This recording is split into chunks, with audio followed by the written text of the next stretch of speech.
Bienvenue à vous sur Ici Beyrouth, c'est une femme, une histoire spéciale gastronomie et notre invitée de la semaine est Naila Aoudi, fondatrice des Glaces Oslo.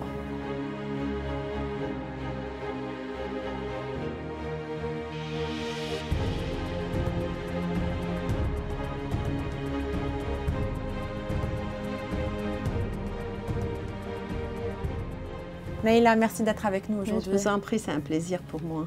Alors, après des études à l'Université américaine de Beyrouth et à Columbia en sciences politiques, vous avez travaillé dans ce domaine aux États-Unis. Et puis, à la naissance de votre première fille, votre tante, en fait, vous offre une turbine à fabriquer la glace. Absolument. Et c'est le début de l'aventure. C'est absolument le début de toute cette histoire.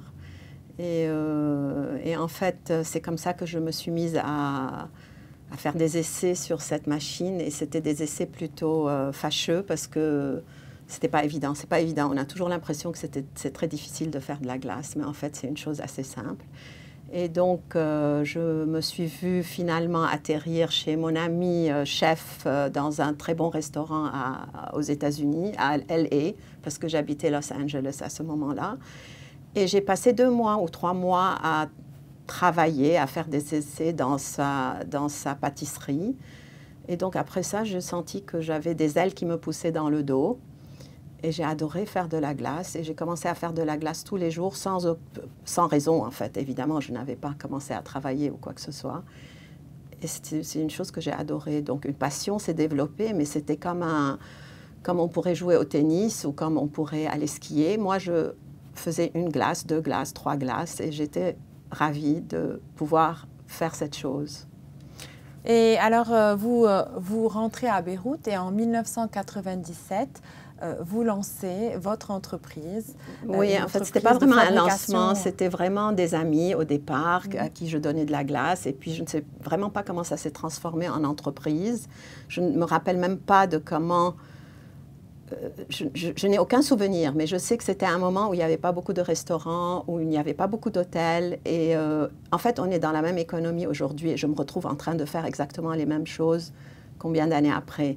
Parce qu'en fait, les hôtels, les restaurants venaient de commencer et ne voulaient pas avoir des pâtissiers et des pâtisseries dans leur entreprise et donc acheter chez moi les glaces. Donc, c'était très pratique parce qu'en fait, je travaillais à mi-temps et je fournissais ces hôtels, ces restaurants. Et en fait, ça me faisait une espèce de marché. Et aujourd'hui, on est dans la même situation parce que j'ai eu du mal. J'ai donc ouvert mes boutiques par manque de travail à un moment donné. Et j'ai pallié en ouvrant mes boutiques, en poussant les pâtisseries. Et en fait, aujourd'hui, les hôtels, les restaurants reviennent vers nous pour des gâteaux et surtout des glaces, parce qu'ils veulent en fait retourner en arrière et ne plus avoir leur propre pâtissier chez eux. Pour faire des économies? Je pense. C'est une économie qui a changé totalement. Combien de personnes travaillent avec vous aujourd'hui? Nous sommes 22 personnes. Nous avons 2 magasins, tout petits. Je crois que nos magasins font 12 mètres. Et nous ouvrons encore 2 autres. Où se trouvent vos magasins? Donc, on a un magasin à Marem Khayel, qui est notre tout petit, tout premier magasin et qui est un magasin que j'ai adoré ouvrir, je crois qu'il a 10 ans aujourd'hui. Un autre à Verdun et bientôt, on espère, Hazmiye et Ain Mreissé.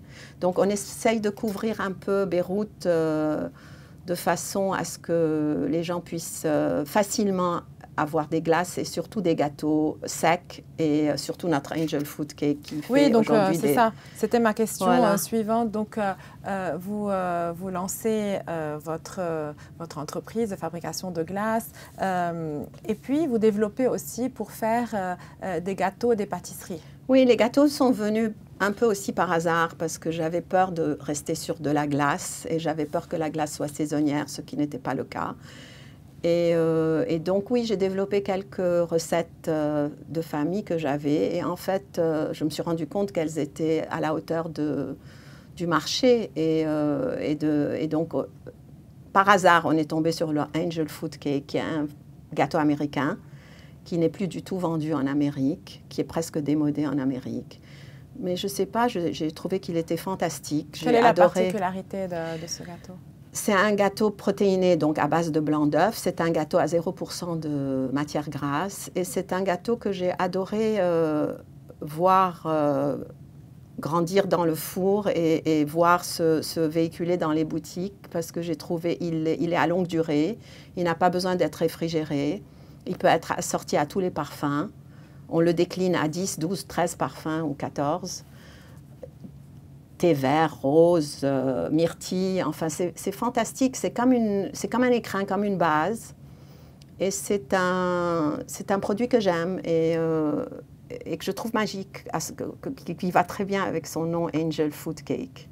En tout cas, il fera la joie de l'équipe. Ça, c'est certain. Après l'émission, ça, c'est certain. sûr. Merci beaucoup. Je voulais vous demander, on remarque que vous proposez des saveurs qu'on ne trouve pas dans d'autres oui, je sais, chez d'autres glaciers, en fait. Jasmin, thé vert. C'est-à-dire que j'ai grandi un peu dans des familles où la nourriture était très importante, dans des registres très différents. Et je pense que ça finit par vous influencer. Souvent, je demandais à ma mère si c'était de quelle nationalité, enfin de quel background était ce repas commun qu'on mangeait, parce que je ne savais plus le situer, s'il venait de quelle partie du Liban, en fait. Et je trouve ça magique, parce qu'en fait, le Liban est tout petit. Et je crois que chaque village fait les choses à sa façon. Et je trouve qu'on a une richesse culinaire qu'on n'arrive pas à développer et qu'on ne se rend pas compte de la richesse qu'on a. Donc, je pense que ça vient vraiment de l'enfance, de la petite enfance et de la façon dont j'ai grandi en touchant à tout, en goûtant à tout et en adorant tout ce que j'ai mangé.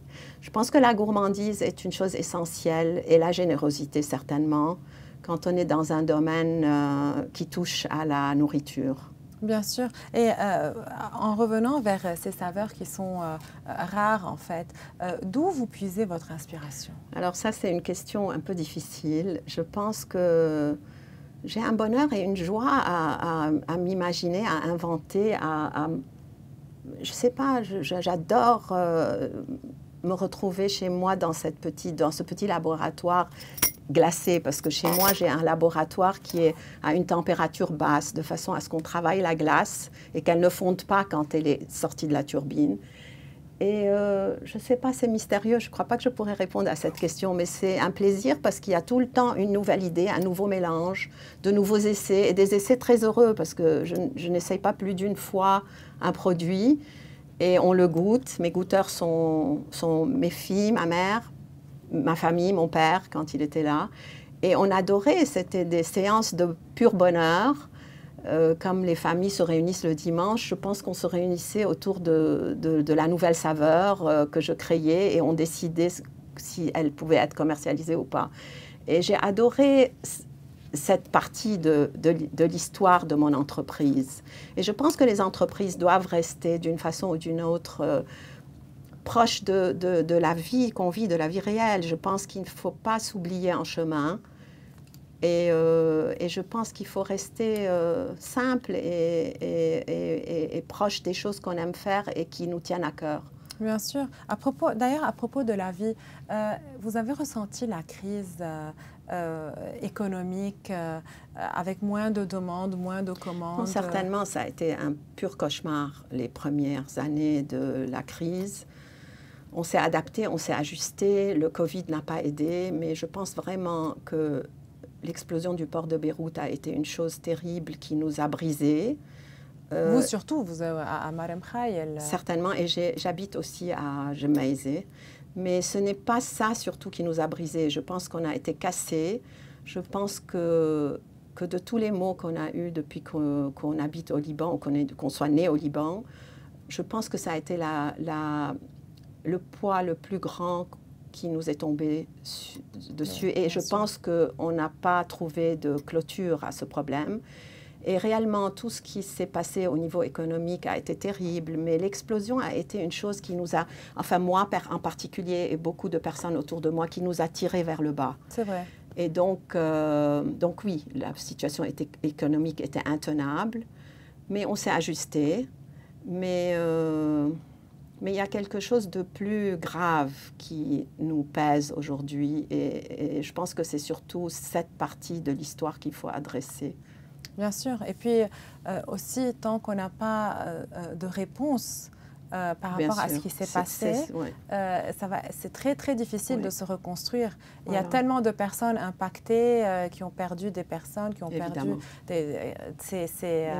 Ça n'aide pas. Oui. Et par rapport aux saveurs, est-ce que vous vous adaptez à ce que vous trouvez sur le marché? Alors, nos sorbets sont totalement saisonniers. Donc, c'est exactement les fruits de saison et on a beaucoup de chance au Liban.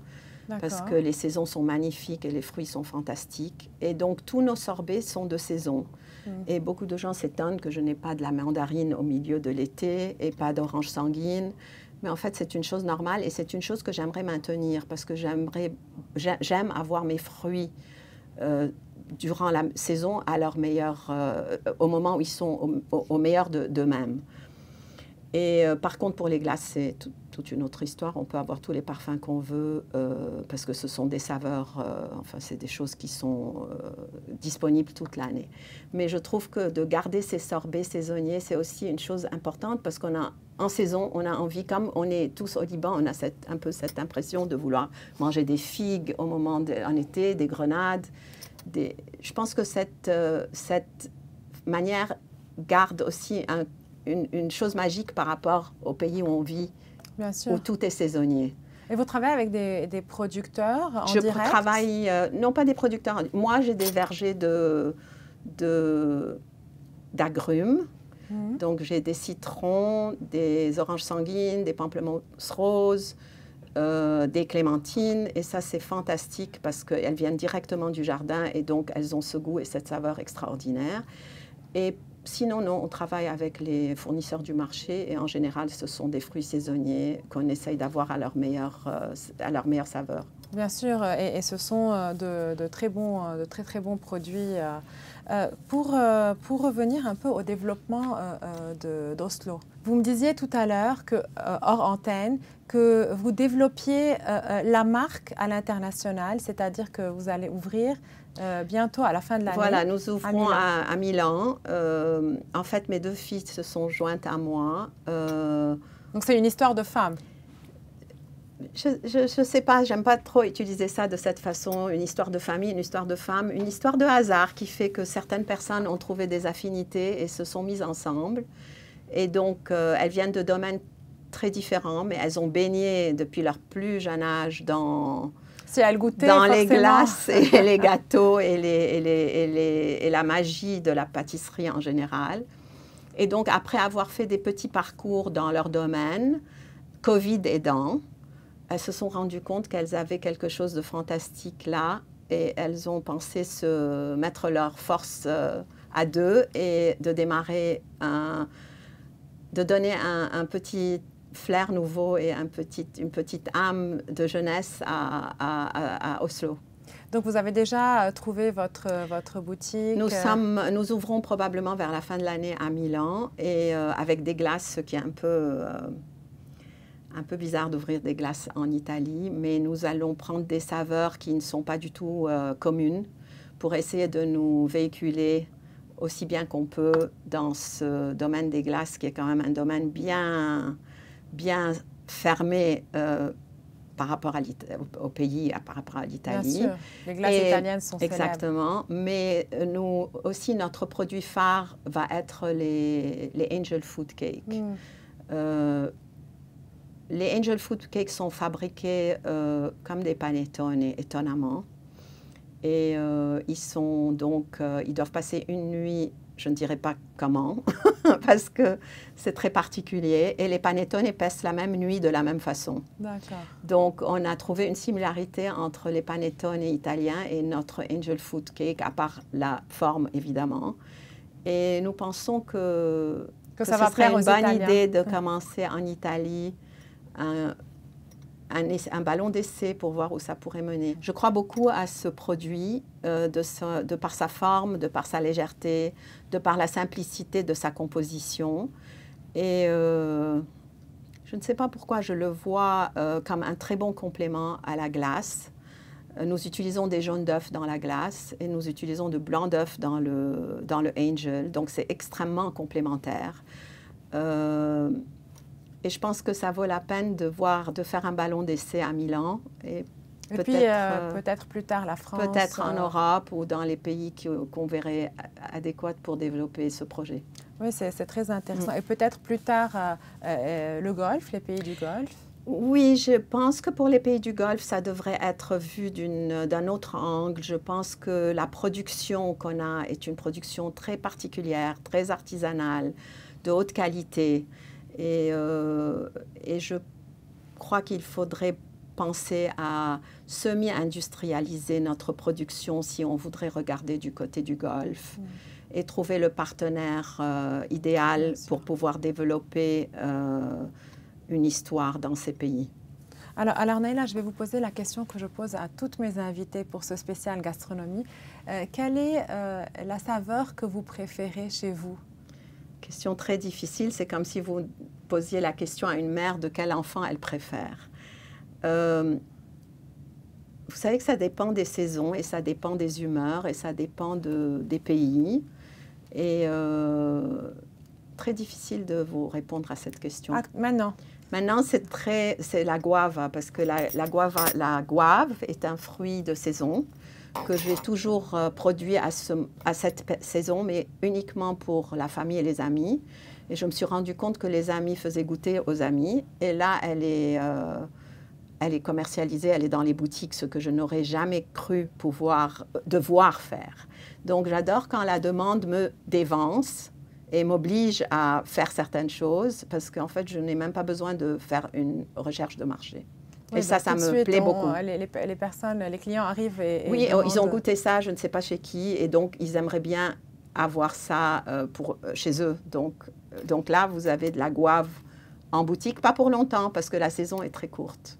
Naila, à part Oslo, vous êtes une femme très active. J'aimerais parler de ce livre, The Houses of Beirut. Je vais le montrer là à l'écran, en fait, l'ouvrir.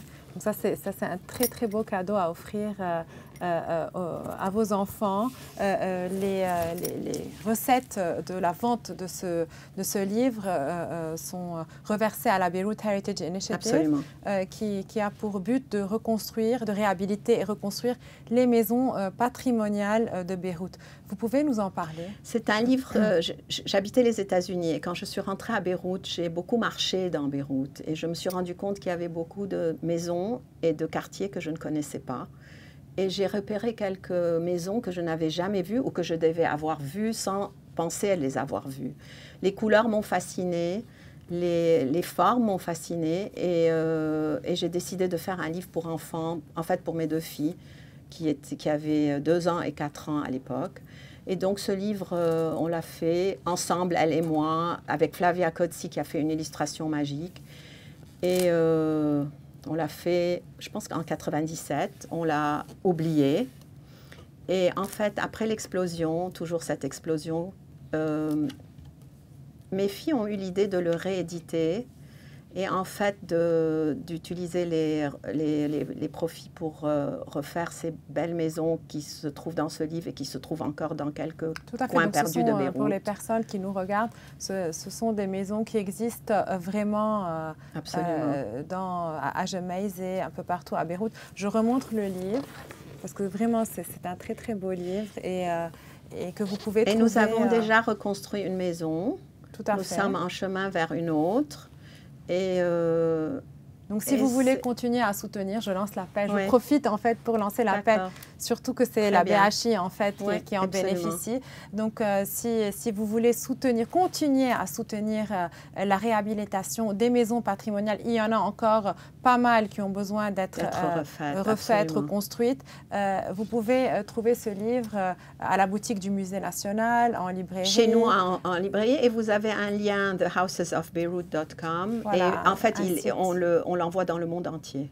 Donc, si des personnes nous regardent de Paris, des États-Unis, de n'importe où dans le monde, vous pouvez commander ce livre sur le lien The Houses of Beirut. Et vraiment, c'est pour une bonne cause. Et c'est un très beau livre à avoir chez soi. Merci. Merci beaucoup, Naïla. Merci à Ça a vous. été un plaisir de vous avoir Moi aujourd'hui. aussi. Nous attendons les nouvelles saveurs Oui, avec impatience. Absolument. À très bientôt. Je vous remercie. Et bonne chance pour l'ouverture de la boutique Oslo à Milan. Et pour les personnes qui sont en Italie et qui nous regardent, Oslo à Milan, c'est pour la fin de l'année. C'était Une femme, une histoire spéciale gastronomie avec Naïla Aoudi, fondatrice des glaces Oslo. Retrouvez-moi la semaine prochaine avec une nouvelle invitée. Dans l'attente, suivez-nous sur notre site et nos réseaux sociaux.